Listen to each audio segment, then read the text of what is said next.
You need to know there is a university that perfectly suits you and will bring out the best in you.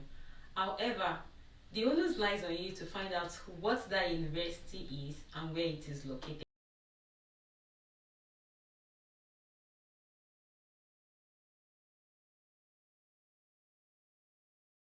Hello friends, welcome back to my channel. This is Esther.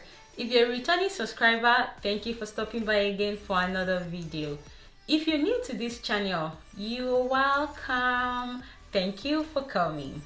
Please like, drop a comment in the section below, subscribe, turn on the notification bell so you don't miss out on any post, and share with family and friends. On today's video, I'll be talking about what you need to know about the graduate school journey. This discussion is going to be in 2 parts, so be sure to watch the part 2. Also, you want to stay to the end of this video and get a pen and a paper so you can jot down the tips I'm going to be giving out and you don't miss out on any tips. You need to know that there is a university or a school in a country that perfectly suits you, your purpose, and that will bring out the best in you. However, the onus lies on you to find out what university and in which country that is. And to get started with this, you need to know what degree you want to pursue. Do you think you want to go directly into a PhD degree program, or you would want to do a master's degree first? Your answers to this question will help in guiding you on how to start your search for a graduate degree program or a school where you want to go to. Secondly, a country. You need to decide which country do you want to go pursue your graduate degree program. Would you want to go to a country in other parts of Africa, or probably in Europe, Asia, Australia? Is it North America, or is it in South America? So you want to decide which country you want to go to, and let's assume you know the country already and probably you have a state in mind. You want to check what the weather condition of that country or that state is. Will you be able to survive? Is it weather friendly? Do you think you can cope? If you think you can cope, well, good for you. If you think you cannot cope, you can look for other alternatives that can perfectly suit your health condition. You also want to know what's the reception of the people like in the state or in the country you want to go to. How do they accept visitors? Are they friendly? How do they treat people from other countries? You want to put all this into consideration because you don't want to go into a place where you're going to feel isolated or you're going to feel less of yourself. You know what I'm talking about. So you want to put this into consideration while doing your search.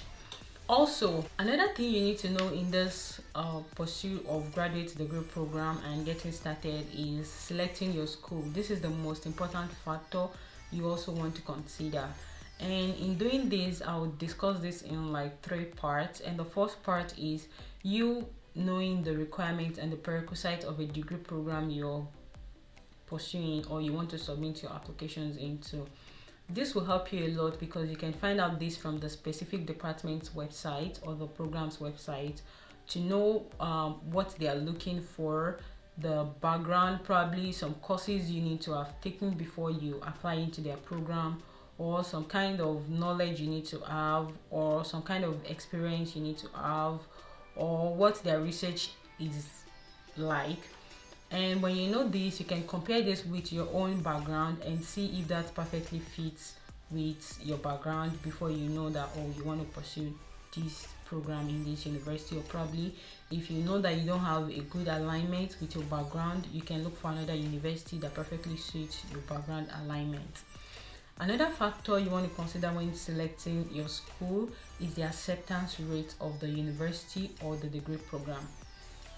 You really want to put this into consideration because some university or some department or programs have this track record of not accepting students from certain regions or not accepting some certain kind of certificates or degrees. Maybe like they don't accept diploma for that program, or they're only accepting bachelors of whatever, maybe technology science, as the case may be, depends on the program you're looking at. So you want to consider this with what you have and know if you're fitting into that department or into that program.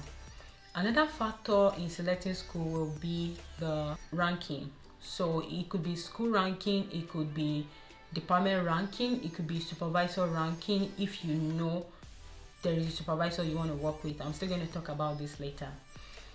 Departmental ranking goes a long way in determining your acceptance of admission into a school, because if you have a low profile and you're applying or you're submitting an application to a very high rank school, of course you know what your chances are going to be like. You just don't want to waste all your effort, the time, the resources, the financial resources and everything, all to no good results, right? So you want to look at your profile and be able to suit the ranking that best aligns with your profile. So if you have a low profile, you might want to go at low ranking universities, but trust me, they also might have good research and they probably could even have good funding for you, who knows. So you want to make sure your profile aligns well with the ranking of the school you're looking at applying for. And this also matters a lot because you want to consider, is it a high ranked school you want to go for, or a high ranked supervisor's lab? That's another thing you want to consider. So you make your choice, high ranked school or high ranked supervisor's lab. However, I would want you to know that the chances are quite high of getting admission into a high supervisor lab. I'll put it this way. The chances are quite high for you to get admission into a lab with a high ranking, that's a professor that has a high ranking is research lab.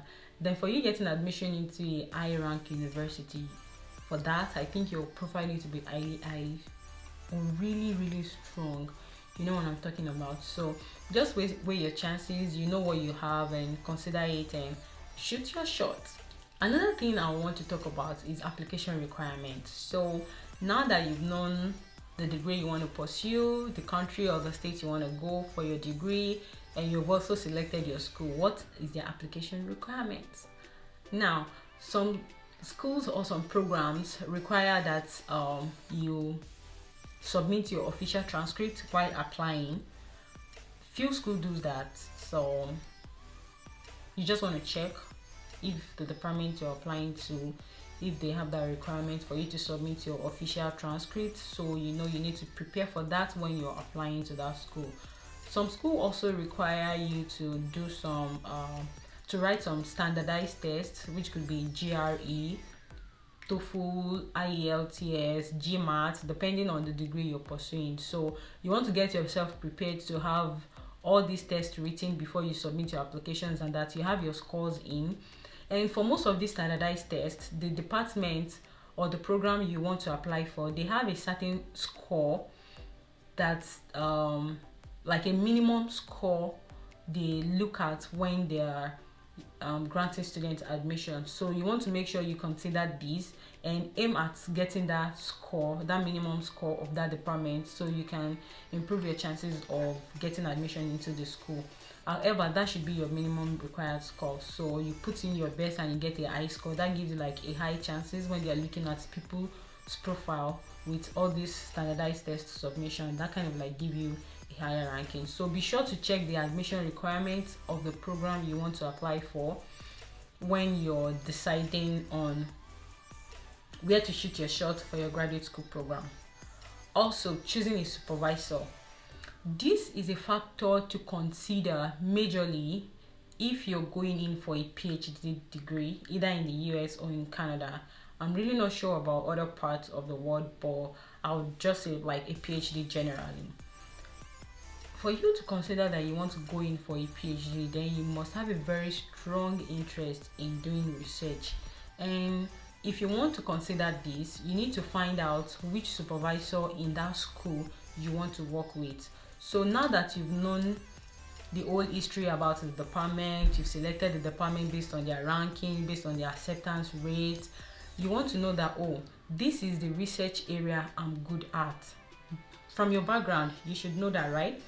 And when you find out that, oh, this faculty member or this professor is also doing the same research that best aligns with mine, you can send out an email, you can send out a communication to that supervisor and let them know that you have interest in their research lab and you would want to work with them, or you would want them to supervise your PhD degree.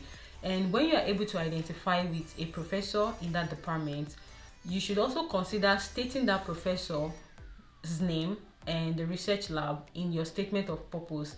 I'm still going to talk about this in the part 2 of this video, so watch out for that. Now, when you identify the professor you want to work with, you also want to make sure you're choosing like a reputable supervisor. This could be a condition. I mean, like I mentioned before, do you want a reputable school or you want a reputable research lab? You know what is best for you, so you decide that based on your research interest. I know some master's degree also you get a high chances of admission for a master's degree even if you're able to identify a faculty member you want to work with or a supervisor you want to work with.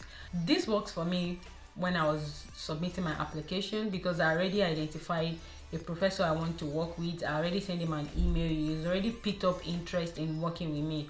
So when I was writing my SOP, I just stated his name, that I want to work with this professor, and this is my research interest, and this is the reason why I want to work with him. So even if you're going in for a master's degree, you might also consider this option. However, it is not so necessary for a master's degree, but for a PhD degree, you really need to put this into a strong consideration to identify a professor you want to work with for your degree. Another tip I want to give out when you're starting your graduate school journey is to consider the costs and scholarships available for you.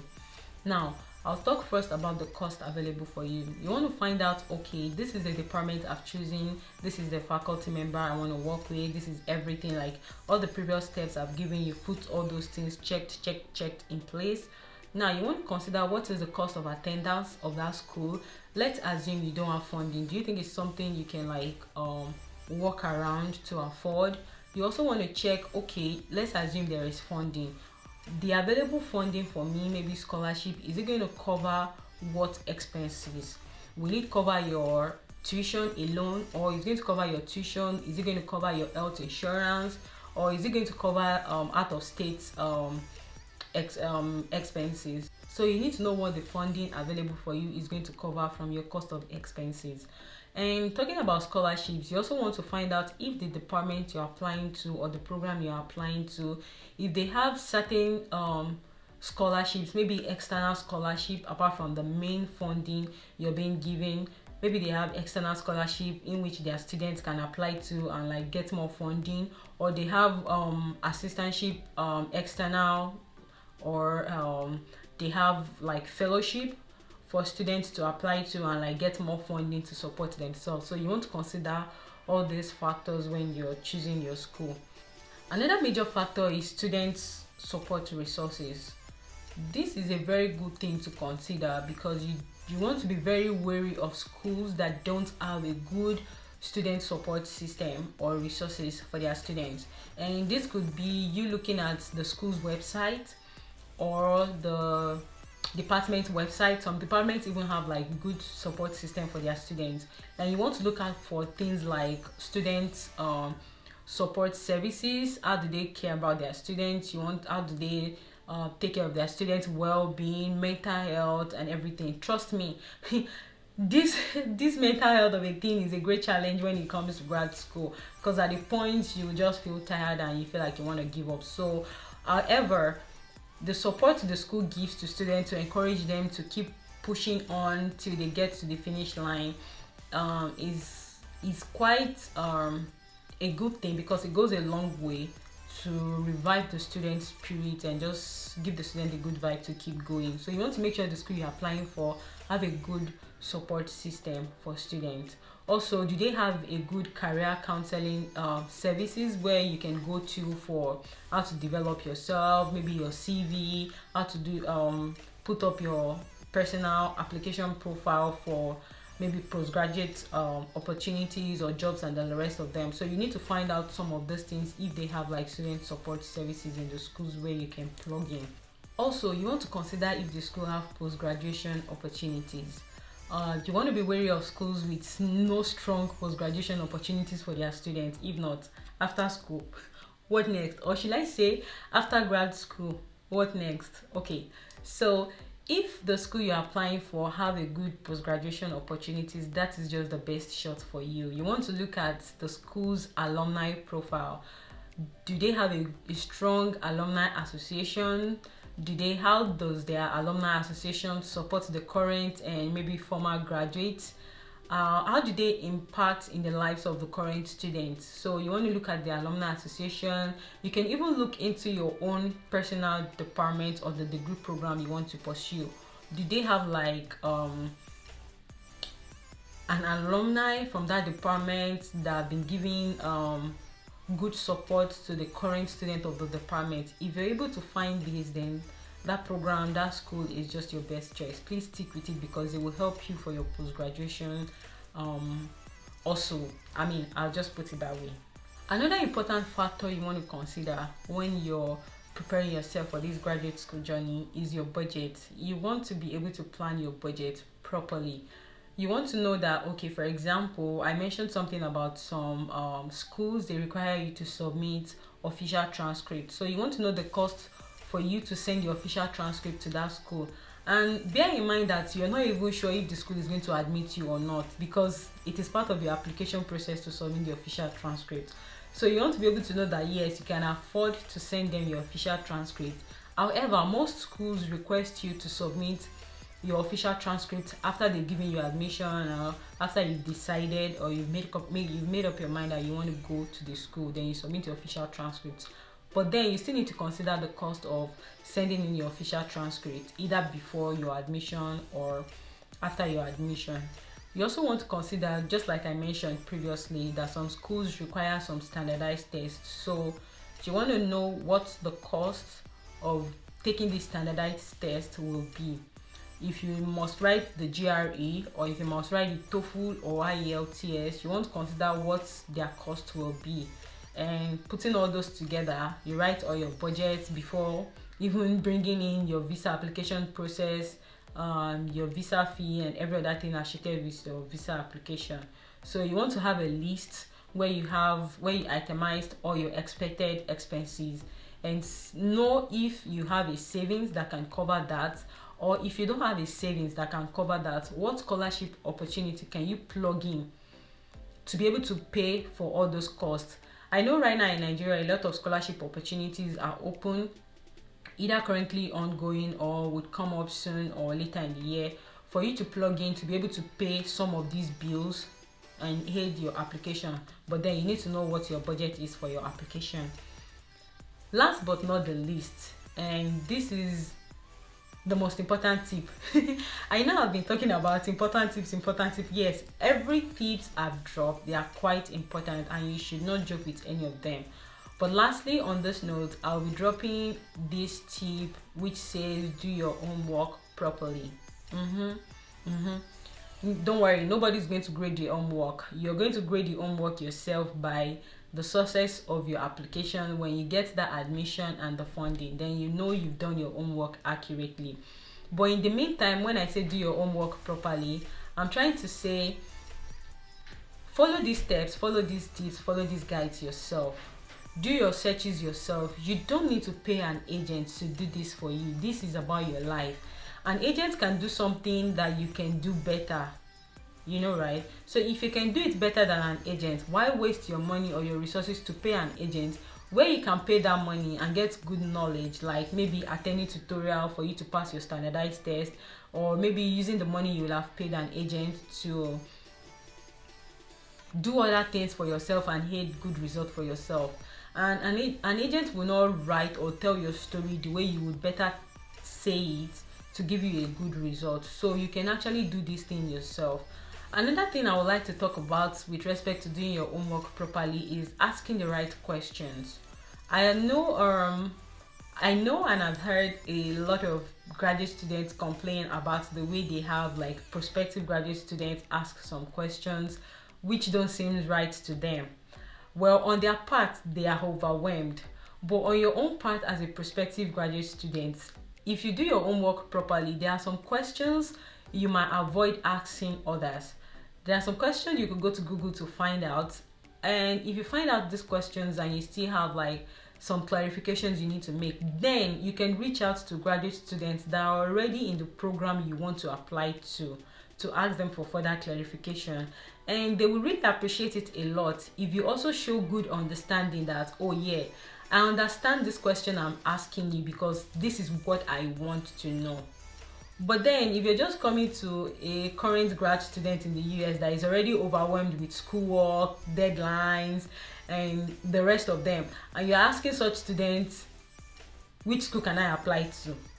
Or you're asking such students, is your school doing this program that is different from the program that grad student is doing?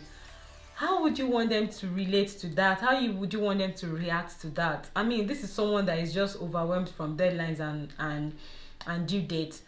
These questions are simple questions that you can easily go to Google. You can easily go to the school's website to check what to check what programs the school is offering, rather than asking another graduate student in another department if the school is doing that program. I hope you understand what I'm saying. Also, there are some portals and forums that you can make use of and ask your questions for proper guidance. Just like I said, you can make use of google.com.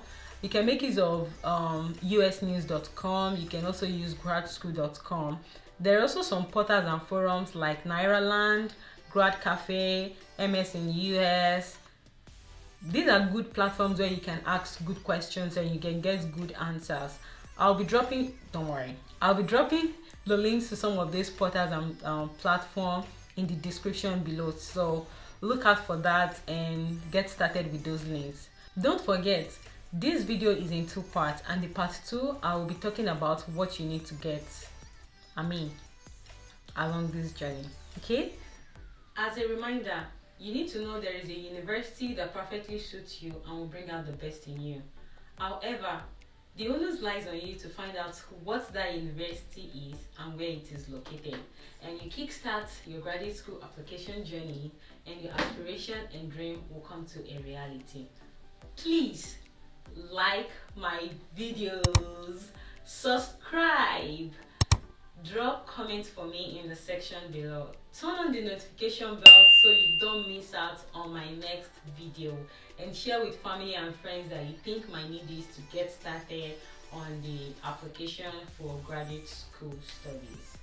My shout out this week goes to Starville Academy. Thank you so much. And the question of the week: what is your challenge in starting a graduate school application? Tell me in the comment section below, and I'll see you in my next video. Stay tuned. Peace.